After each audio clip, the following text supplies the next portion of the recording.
Assalamu alaikum, you're watching Views and News and I'm Faisal Rehman, live from our Islamabad studios. Today we'll be talking about this referendum for Khalistan. Interestingly, around 30,000 people in fact opted for this and they participated in this first phase of referendum that was held in United Kingdom. 30,000, remember, Sikhs gathered. And again, the second phase was held again and around 36,000 Sikhs were also present there and they took part in the second phase of referendum. Now, interestingly, as we all know, that 31st October has a lot of significance for the Sikh community. That was the day when Indira Gandhi was assassinated almost 37 years ago, and later on there was this crackdown and an operation called Blue Star that was against the Sikh community, and the Indian military forces, they entered the Golden Temple and ended up killing around 2,000 plus Sikhs. So that's a huge number. So you can well imagine how it triggered, how it started. And currently, if you look at the regime of RSS at the moment in India, it is a problem for the minorities. Whether you talk about Sikhs or you talk about Christians, in particular Muslims or Jains or anybody from any other community, I mean, they are under enormous threat. And that is perhaps the reason that people really want to get separated from India. Whether you talk about the issue of Kashmir or you talk about what's going on in Assam, Bihar, Nagaland, Manipur. Again, talking about Manipur, their leader also in fact got his party registered in UK, and they're also fighting and they have a claim for the separation. So this is what is going on in India, and despite the fact that this extremism, this Modi's fascist agenda, that has really taken a turn, and now it is going to be very difficult for the Indians to stick together. Now, before I introduce you to our panelists and we talk about this issue, our production team has prepared a report. Let's watch that. More than 10,000 British Sikhs took part in the second phase of Khalistan Referendum voting held in London. Earlier, in the referendum's first phase, which was held on the 31st October 2021, 30,000 Sikhs voted to show their resolve for an independent Khalistan. This turnout was exceptional, despite of the reports of the Indian government's threats to British Sikh NRIs regarding the cancellation of national cards and visas to India. This turnout was proof that Narendra Modi's India is even not acceptable to the non-Muslim minorities due to their suppressing and terroristic policies. India always blamed Pakistan to support the secessionist movement in the Indian Punjab. However, they seldom try to recognize their own brutalities in Operation Blue Star, which was launched to target the holiest Sikh shrine, the Golden Temple of the Amritsar, which remained a main bone of contention between India and the Sikhs. Moreover, in 1984, the anti-Sikh violence lynched and killed thousands of Sikhs across India within a few days under the supervision of police, parliamentarians and officials. This referendum was convened by Punjab Referendum Commission and organized by Sikhs for Justice. Gurpatwant Singh, a representative of Sikhs for Justice, said that findings of the referendum would be shared with the United Nations and international bodies. Hence, the Akhand Bharat's claim of India is just burying in the grave of the successive Indian government's systemic persecution and exploitations targeting Muslims of the Indian illegally occupied Jammu and Kashmir and the Sikhs of the Indian Punjab. Now, let me quickly introduce you to our panelists. We have with us on my right is Amir Sahab. He's a senior columnist, a senior journalist. Thank you so much for your time. Thank you very much. Amir Sahab, and we also have with us Dr. Farah Saiba. She's the assistant professor at NUST. Thank you so much, ma'am, for your time. And we've also joined in by Mandeep Singh Bajwa Sahab. He's a senior journalist from India. Mandeep Sahab, thank you so much, sir, for your time as well. Thank you for having me. Sir, ladies and gentlemen, if you allow me, let me start off from Mr. Mandeep Singh Bajwa. Bajwa Sahab, I mean, we were reading and we were just, in fact, going through the details of this referendum. The first phase, 30,000 Sikhs gathered there. In the second phase, around 10,000. And I'm only talking about the British Sikhs. Obviously, we do understand what happened in 1984 and later on this crackdown and the massacre that took place inside the Golden Temple, killing of thousands of Sikhs. Now, we do understand what was the reason behind that and what triggered it. But, sir, forget about what happened 37 years ago. Let's talk about 2020, 2021. Looking at the current scenario, what's going on in India, so especially during the regime of Modi, the minorities, perhaps, they are going through a very tough time. Let's start off from there, sir. What is the current condition of Sikhs out there, sir, especially in the wake of this happening that took place in United Kingdom. Your take, Bajwa Sahab. I, this fills me with a lot of amusement. A referendum is, a way of whereby citizens of a particular country express their opinion on, say, a burning political, economic, or social question of the day. It's not up to citizens of another country to vote for how the first country should be run or should not be run, or whether it should disintegrate or not. I mean, what sanctity, what sort of legal sanction does this referendum in the UK have? I mean, this so-called Sikhs for Justice had promised to hold a referendum in Punjab on the issue of Khalistan 2020. They couldn't hold it. So what are they doing holding a referendum in UK? How does it matter whether the whole of UK, including all the whites, all the blacks, all the Muslims and all, vote 100% to establish a Khalistan in India? How does it matter? It's ultimately it's up to the people of India, to the Sikhs in India, to decide the framework conditions of Sikhs in particular. Sikhs have never had it better. I mean, they are doing well in all spheres of life. Sir, Okay, even in the there wake are of what issues- happened recently, there sir, are Bajwa Sahab, issues with they the were government. all but over in and around Delhi. If you remember what was happening in Punjab and in Haryana also, and actually this was all over India when the farmers, they rejected what the Modi government was demanding regarding the agriculture issues and all. And perhaps that really triggered it. So many people got killed, and we all witnessed that these poor people in extreme winters, a year ago I remember, that was November, December, January all the way, and they were out on the roads demanding and protesting for their rights. Do you think the Sikh, the current, I would say the youth in particular, are they feeling safe in India, and especially whatever happened once Narendra Modi took charge in 2014 onwards? What has changed in India during the last 7 years, especially in the regime of RSS? No, the point is that if you have issues, with the government, then there are ways of resolving it, and the people of India have the biggest weapon in their hands, their vote. If they're not happy with the government, they can always vote it out. Guests in the studio now. Let's start off from you, sir. What would you say about it? Well, I think first of all, Do you agree with Bajwa Sahab? No, I disagree totally because we have seen the Indian rise of fascism and under the Modi regime. It's a given ideology. I mean, the doctrine is clear. They are Hindu-centric, a fascist party, and they have demonstrated through their action, through their political policies and all that. And now we see a number of marginalization that is going on. What is happening in Kashmir is a problem. What has been gone wrong with Sikhs, now Sikh community in international, it's a big, huge diaspora. It's not 200, 300 people. Thousands of people are now on the street to show to the world.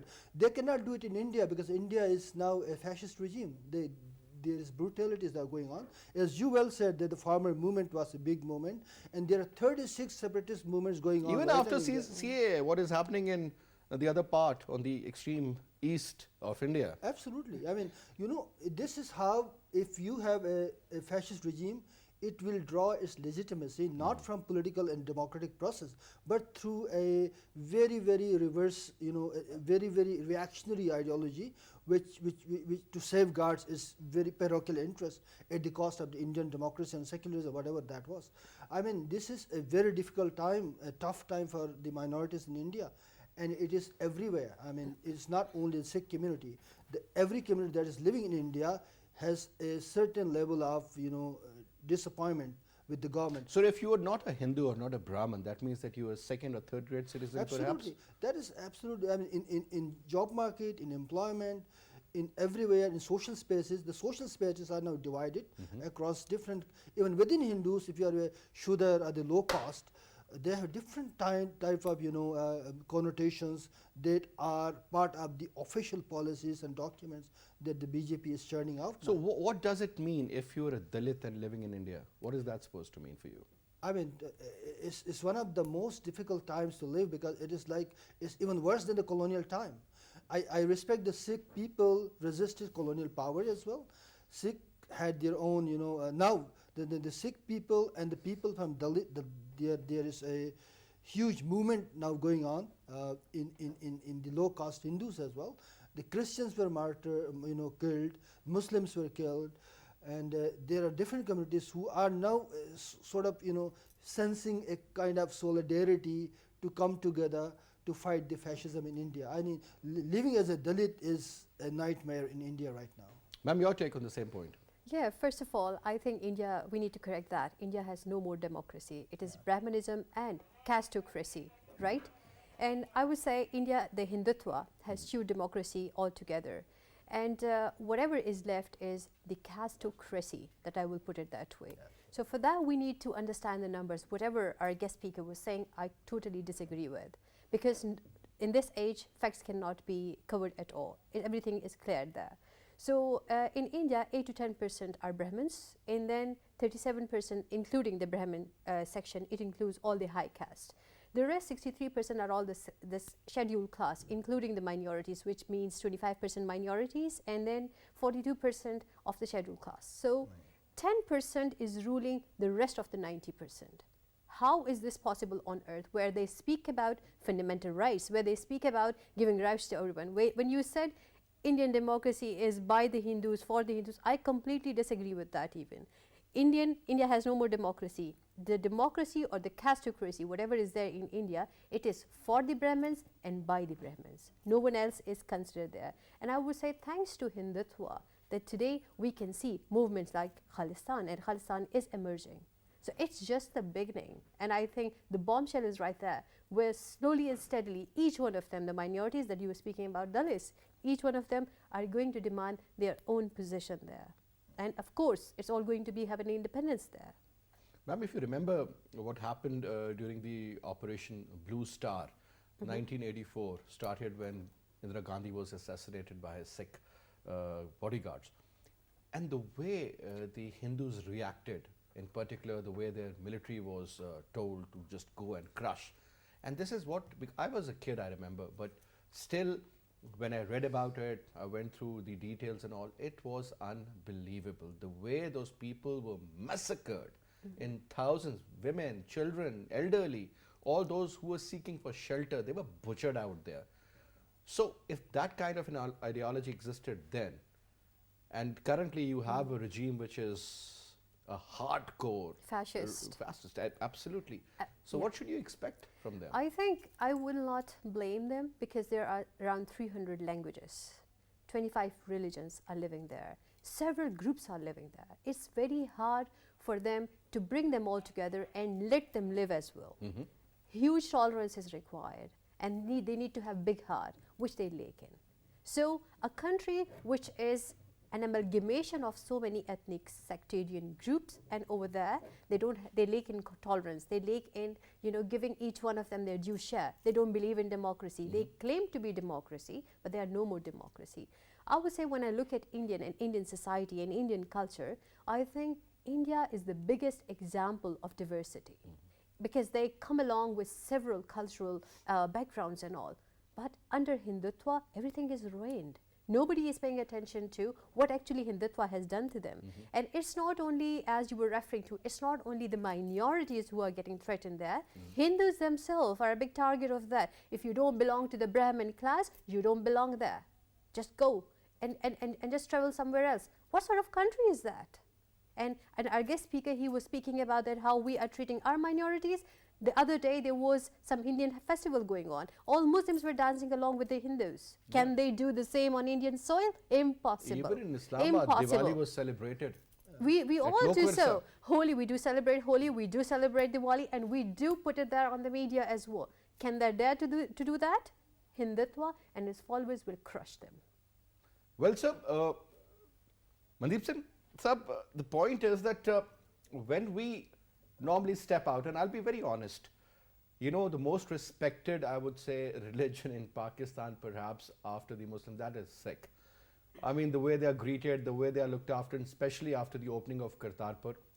And now we are still waiting that people should come and visit the holy place and go and see about the overall teachings of Baba Guru Nanak and all. And what a beautiful place is that, interestingly. But so again, the issue is from the government of India that they do not allow the Indians to properly come over and spend a good time here, sir.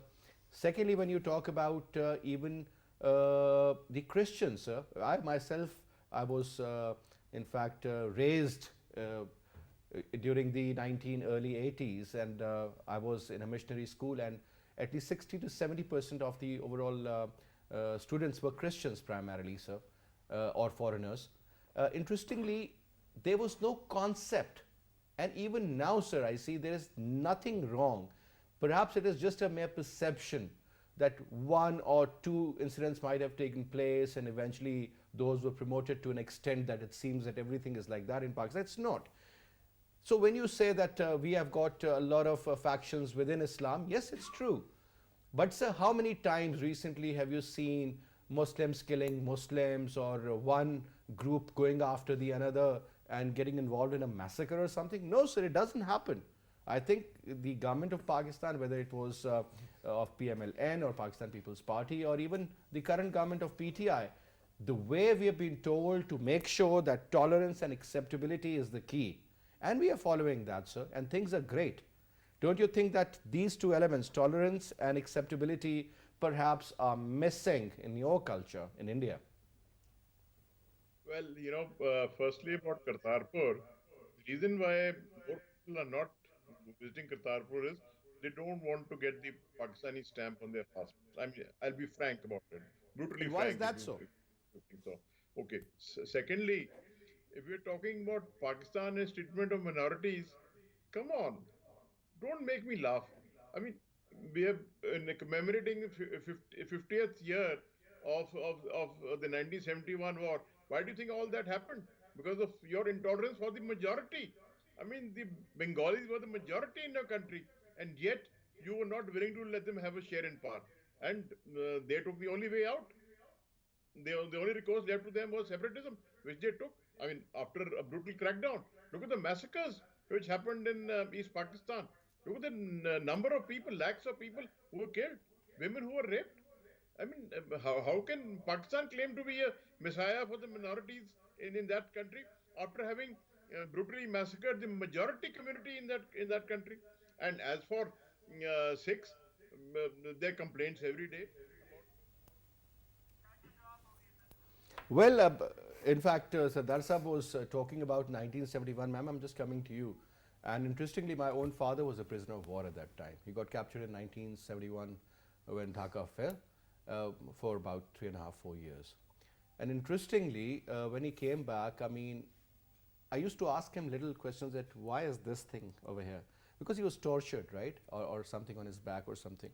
But honestly speaking, the kind of torture our military went through during those years, it's unbelievable. And obviously, there were certain wrong decisions. I'm not going to deny that. But the way the entire movement started, and their own Prime Minister, once again I'll say Narendra Modi, was in Dhaka University, where he said that I was a part of that. So extremism by the Hindus even existed then against the Muslims. And they, in fact, went there. They promoted the opposition parties there, and we all know what happened after that. And by the way, it was not 90,000 soldiers, the total number, including the civilians who were working in various capacities, were also captured. So the thing is that whatever happened out there was definitely something to ponder upon. But ma'am, that's 50 years old story. Yeah, it's a 50 years old story, but I think it's unwise to go in 2021 to 1971. We know who manipulated the war. We know who ignited it and who were behind all the Bengali people, to push them towards this conflict and to demand for their own separate state. The Mukti Bani, huh? It is clear, it's loudly and clearly written on the walls there. I think our fellow colleague, he's trying to secure himself because he still have to survive there in India till Khalistan is created and built. I think so, because BJP and its fascism, they need to survive till they have Khalistan as their state.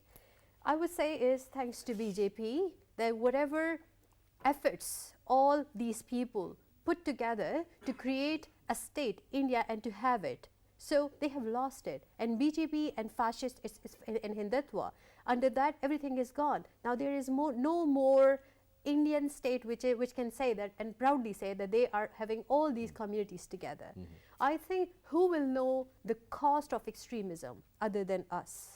Because we have not only faced it, we have tried to overcome all those problems as well.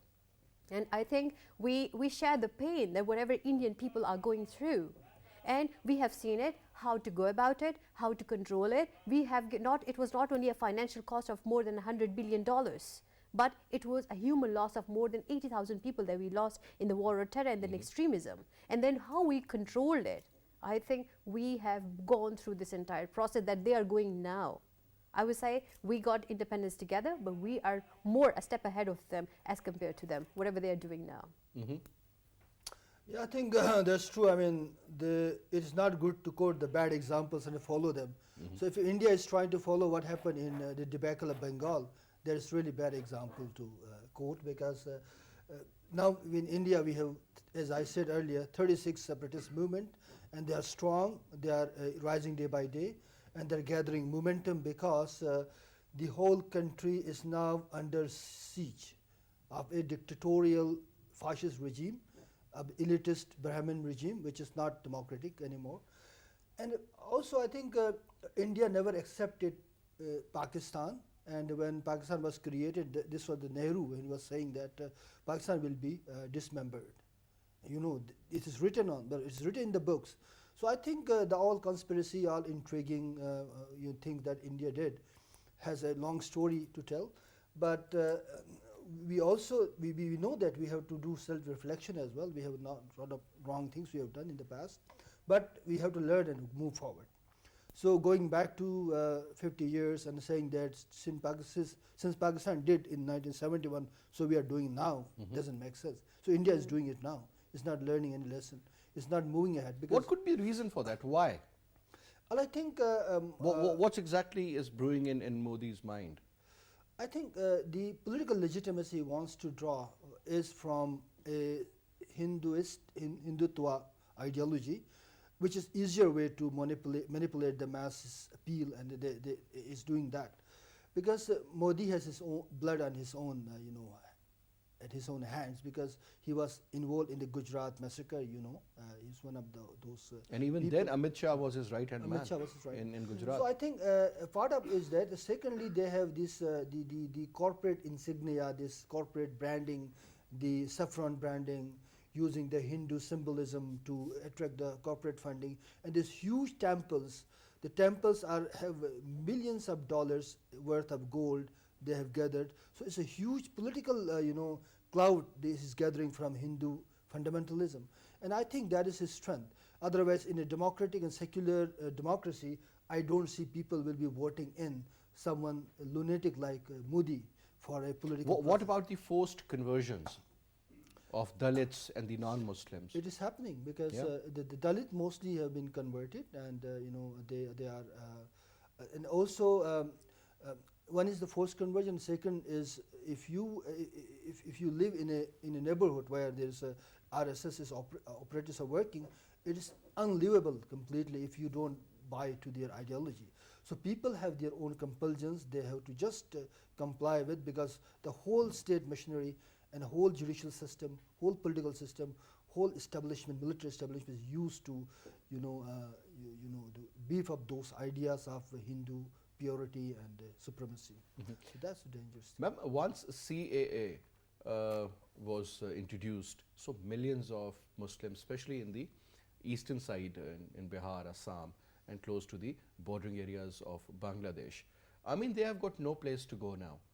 They are not being accepted by the Bangladesh government, they are not accepted by the Indians. I mean, God knows what is going to be the future like for them. But one thing is for sure, ma'am, either they will be converted into Hindus. This is exactly what most of their political leaders, even I was watching one of the clips, and the Chief Minister of UP was there as well, and there was another person in a similar attire was saying that, they have got only one choice, to come back to what. So is this they did. democracy? No, this is not. This is not This at all is a what my point democracy. is. This is Brahmanism. This is showcasing they are supreme and above all. If you have to stay there, if you have to be associated and connected with the India, which is supposed to be and self-proclaimed as a democratic state, so you have to be a part of the larger game that is Brahmanism. Of course, you still will never ever be considered as special as them, but still like working hand probably, a helping hand probably.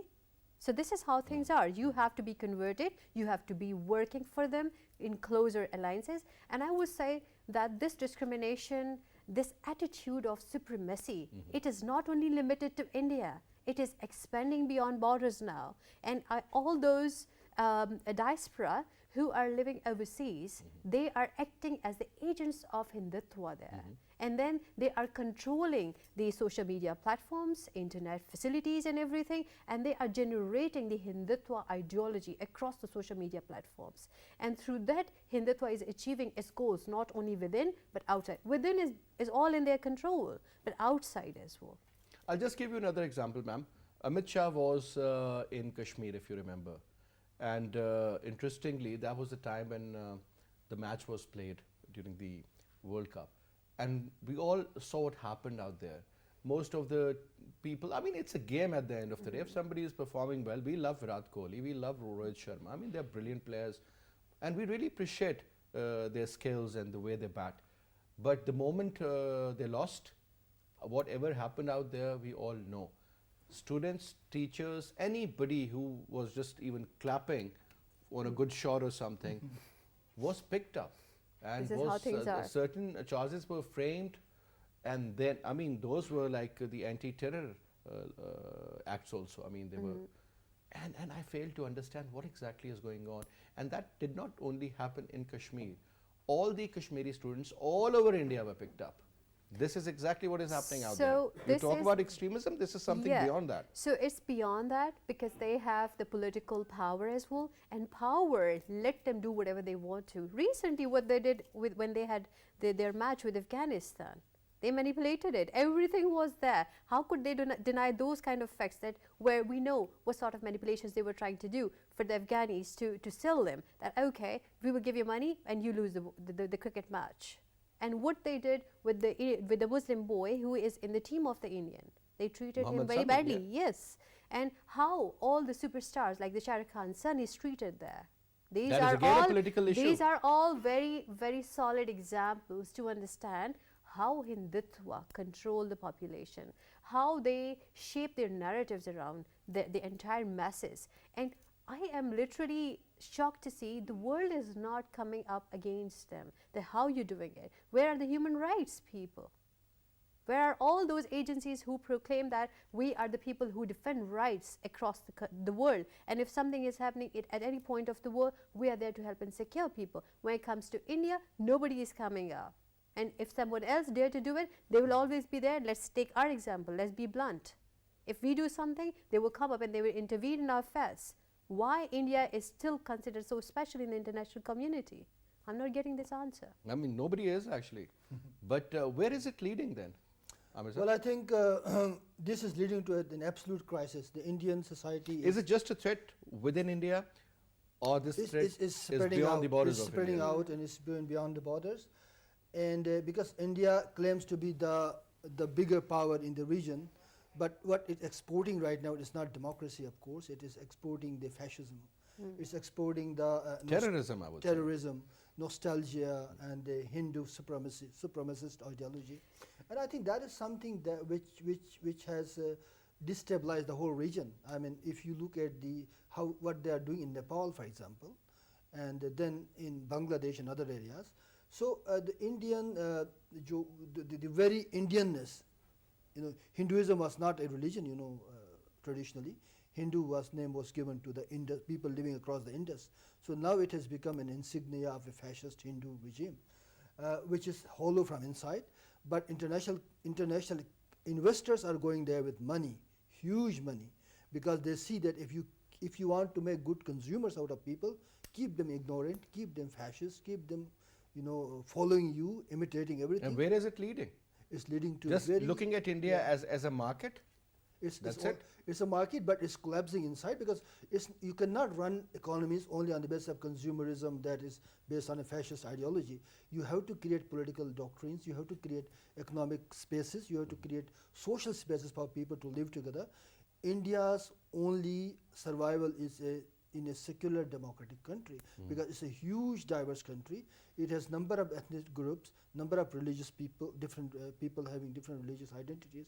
You cannot do it through a political homogenization. You have to create this tolerance. You have to create a pluralistic culture, which cannot come through a fascist regime. I think this regime may go for some years, but it's not going to run forever because India is really in trouble now. What about the reaction of the government? Ma'am, when we say that the Indian government was rattled by this Khalistan referendum movement, do you think they do fear that, or they're just trying to act cool? I think they're trying to act a little cool, but of course, this is just the beginning. Many more will be starting and emerging from this onwards. And I think when you said they are spreading terrorism across, I won't call it terrorism because it only becomes terrorism when they raise weapons as well. So they can raise, when we talk about their extremism agenda moving beyond Indian borders. So they are more leading towards violent extremism because they are violent in the way they are approaching. They are extremely intolerant, right? So there are specific thin lines which we cannot cross when we talk about radicalization, extremism, and terrorism itself. So I would say Khalistan has really what was called dented them badly, but at the same time they are fearful because several crises are there. Farmers are not happy, minorities are not happy, Hindus are not happy, and I will not call it that Hinduism as a religion is like that. It's not Hinduism who is promoting all of this intolerance across the Indian subcontinent and Indian as an Indian state. It's all the Brahmanism. They need to come out of this supremacy agenda and ideology. How long they will sell it? Ma'am, that's been there for thousands and thousands of years. They lost a part of theirs that became Pakistan. Just because of this? Just because of their attitude and Even ideology, their Bangladesh. rudeness. Bangladesh, still like they still have some kind of infiltration there, I would say it. But I think now Khalistan, then some other part, then some other part. This is how it's going to begin. And history shows that when such movements begin, it takes time for a country like India, who is composed of several ethnic ideologies and identities, it takes some time to completely disintegrate. But I can see India moving forward towards it. It cannot stop Moving it here. forward Towards a disaster. disintegration. Ma'am, we've Yeah. also been joined in by Dr. Akab Malik, who's a geopolitical analyst. Akab, assalamu alaikum. How are you? Assalamu alaikum. You caught me in a car. Yeah, Akab, what's up? I hope you're doing good. Heard you were good, admitted in the hospital. I'm sure you're doing a lot better now. Hopefully it's getting better. It's a slow recovery, but it's Good, It's happening. good. Now, Akab, if I may put a straightforward question to you. I mean, I was reading about this very interesting story where UK Sikhs voted in the second phase of referendum. Earlier, in the first phase, around 30,000 Sikhs gathered and they, shared their point of view. But now my point is that 30,000 is not a joke. And talking about Sikhs from all over UK. What's going on out there, sir? What's your take? As far as Khalistan is concerned, it's not exactly a referendum to make actual change immediately in forming a new nation state. It is agitation, and it is basically the Sikh community in Britain, and because of their relationship and direct relationship with the Sikh community in India, is pretty well upset, extremely disappointed with the current government in India, the way they've been treated. Well, that goes with the rest of the minorities as well. Actually, the rest of the minorities have also been treated very unfairly by the Modi government. And I think that the Sikhs have been at the brunt of it as well, especially given the farmers' movement and what was happening there and how that was trashed by the Modi government, and the rights are not being given. Now, if you look at the Sikhs' rights, you have to look at the history of the Sikhs in India and what they've been wanting. They want political dispensation as far as their rights are concerned. What they want is also to be understood as equals of any other people in India. They want the rights that were incarnate within the formation of India in 1947, but have not been party to that. They've not been able to gain those rights. And what's happened there's been a slow degradation of rights of the Sikhs in India over the many decades that passed. But especially in this current period where Hindu nationalism is absolutely trashing all of the minorities, and the Sikhs are taking the brunt of it as well. I think uh, let's look at it strategically. The fact of the matter is they're a small minority compared to the vast numbers of the rest of the population of India, but they have rights also, and they're a vocal group of people with a very profound and honorable history that have defended India for many generations, whoever was there in charge. So they have an intrinsic need and want and have goals to have more rights and to be included as equals as any other, which they are not being for the last, especially the last few years. And it doesn't look good as far as that is concerned. I mean, I think we have to make a parallel account of all the other minorities as well. But when you look at All right, Kaab, we got your point, Kaab, and in fact, unfortunately, the communication wasn't that clear, but still we got your point. Ma'am, now, rather, let me start off from you, Amir Saab. So, this date which was chosen, the 31st of October, it has a lot of significance, and we were earlier talking about that. Yeah. So, that means that the people, primarily the Sikh community in general, they haven't forgotten, in fact, about what happened inside and outside Golden Temple. And Golden Temple means that that is kind of Kaaba for them, and the kind of brutalities and the kind of, you know, the torture that was witnessed there is unbelievable. The way young children, women, men were killed and butchered, I would say. I mean, the whole place was flooded with blood. That is exactly how it was. So that means that particular wound, it hasn't been healed yet. They still feel the pain. Will never heal because after that, within Indian society, Sikhs have always felt to be discriminated.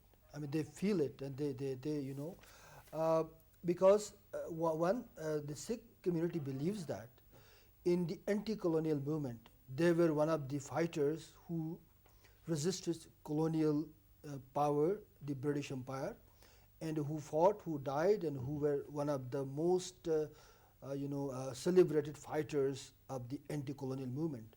And the resistance is in their blood, and they are kind of people who will never forget what happened to them. And after the partition of India, Pakistan, independence of Pakistan and India, we have seen that Sikhs never remained silent when they saw that they are now being discriminated against within Indian society. They started to act on that, because Sikhs has their own dynasty, as you know, from 1799 to 1846. The Ranjit Singh established the Sikh dynasty, and they fought against British. And then after that, when India was created, there they have this Khalistan movement. It has roots in colonial time. It is not a new movement, but when it triggers because of certain situations in 1980s when the Blue Star was raised against them, but also again now when the fascist India is the fascist regime is in power in India, so it has triggered it again. I think this discrimination, this brutality, they will never forget unless they feel justice, they find justice, and unless there is a inclusive democratic process that start going in India. It's very difficult. I mean, they are now on the street, and it's not a small number of people now in UK, but they are going to whole Europe. All over UK, by the way, remember that? Yeah, then they are going to Europe, they are going to Canada and everywhere. And Justice for Sikh is a big movement, it's a growing movement. And there is huge sympathies that are in Indian side, because within India, Sikh population feel completely isolated right now. Not only Sikhs, I mean all the minorities, let's put it that way. Yeah. Ma'am, now whatever is happening inside India, Kashmir, down south, Tamil, talk about the west of India, Khalistan, the east of India, Bihar, Nagaland, Assam, I mean the second most Muslim populated areas. and then so many other movement. Ma'am, so many internal threats. And then when you talk about the external part, ma'am, whether you talk about Pakistan or Nepal or Bangladesh even now after CA, and then Sri Lanka, I mean, they're trying their level best to sort the issues out with them. But let's see how, ma'am, all the neighbors are, in fact, I mean, really, really annoyed with the Indian foreign policy and whatever they're up to. Looking at that, I mean, is that a potential threat from inside and outside? What is that supposed to mean for the current government? And look at the guts of the current government. Despite so many problems from within, they are still trying to look fancy across all the mediums that they have. I think the troubles are too many. India and the Modi government, the Hindutva, the BJP regime and all, they are in big trouble. And the sooner they realize, the better it is. Because a lot of people say, I think Narendra Modi is the best thing ever happened to India. That's what they say. How could they say that he is the one who is behind all of this? They can't say it. If they say it, they will be done and dusted right at that moment. So they don't have the guts, the ones who are getting a little confidence and gaining some confidence to say something. Under Hindutva, they're gone. So first they need to secure their future, send their kids overseas, secure them, they also go overseas, and from there they can say it. Can you imagine the Sikh doing the same in India? Do you think it can happen? They started it there. It was, as he mentioned already, that it started long ago, but it was the United Kingdom government who allowed them for this referendum. I think that's the biggest thing, that we are ignoring that part. They let them have it, they let them do it, they let them try it, and we could see the outcome even. So the world is aware of it, but it's the game in international politics and international relations, is the game of interest. Probably that's the reason they are not coming and they're asking India, why are you so hostile towards all the minorities, particularly Sikhs, Dalits, Muslims, and including Hindus. I always put Hindus there as well, because India is for the Brahmins, it's for the high class people, the high caste people. So I would say that it's the interests that restrict all the international powers, human rights agencies, not to come and to interfere into the affairs of India. But how long they would be doing it? I think the world has started realizing it, as it happened in September when the Hindutva conference was taking place. And when the Indian people, the Hindu people, they speak against the Modi regime. And they said how they got tortured, how their passports got cancelled, how they received death threats. And even the academia, the Western academia, who are not Indians or Hindus altogether, they are saying that they are also receiving threats for teaching in anything that is related to the history of South Asia, where Indian things are coming up. How long the world is going to tolerate it? From world, I mean the Western world. They're going to tolerate it, where they demand freedom of speech, where they say equality for all, and still their own people are becoming a target of Hindutva. Advocate of the human rights, but unfortunately that's not what the case is. In reality, I mean, they're quiet. I mean, we all thought that Joe Biden might come up with some decent, approach or something, but he has also failed. Let me be. They need a proxy in South Asia, and unfortunately, India is the one. Well, let's see where it leads. I hope the earlier they realize, the better it is for them. Absolutely. But for everyone. For everyone, and for the entire region. Absolutely. Thank you very much, Amir. Thank you. Pleasure, ma'am. Thank you so much for your presence, and thank you very much, Dr. Kaab Malik, for your presence, and Mandeep Singh Bajwa Saab. Was a pleasure to have you. Wish we could talk a little more, but anyway, this is what it is all about. But I'll see you tomorrow, inshallah, at 8:05. Till then, you take good care of yourself. Khuda Hafiz.